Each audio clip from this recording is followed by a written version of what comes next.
السلام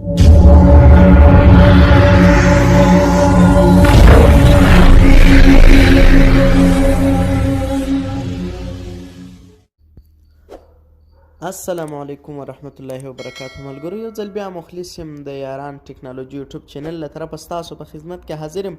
خدای دې وکړي چې جوړ او روغ به یاست او د صحت جامې به مو په تن وي.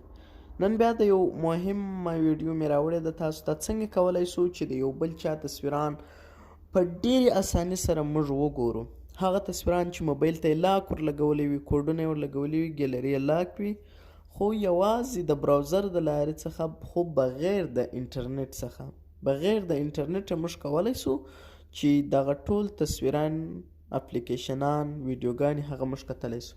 نو تاسو ورولم د بل اپلیکیشن ضرورت هم نشته، یوازې دغه کروم په نامه کوم براوزر چې دی ملګرو تاسو یې هم وینئ، دغه به تاسو د هغه په موبایل کې پیدا کړئ. دا نن سبا په هر موبایل کې شته. نو تاسو به یې هم ووهئ او دلته به د په سرچ ځای ته راسئ او دلته به ولیکئ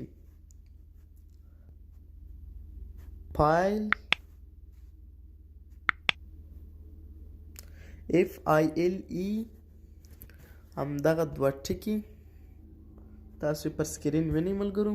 تاسو پام دلته واړوئ نو تاسو ته به هر څه معلومیږي.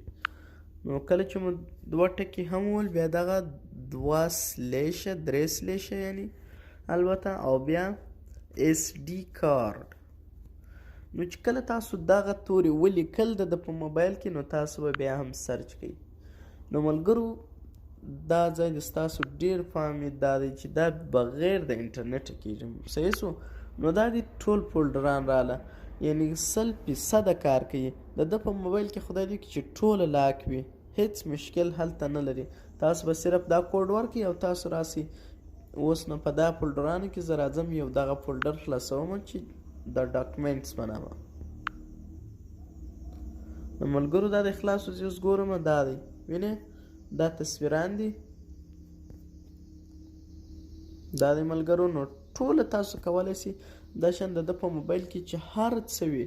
اوس دا د فیسبوک دی، پکې دی تاسو یې ماسې ووهئ او تاسو کولی شئ چې دا انسټال کړئ.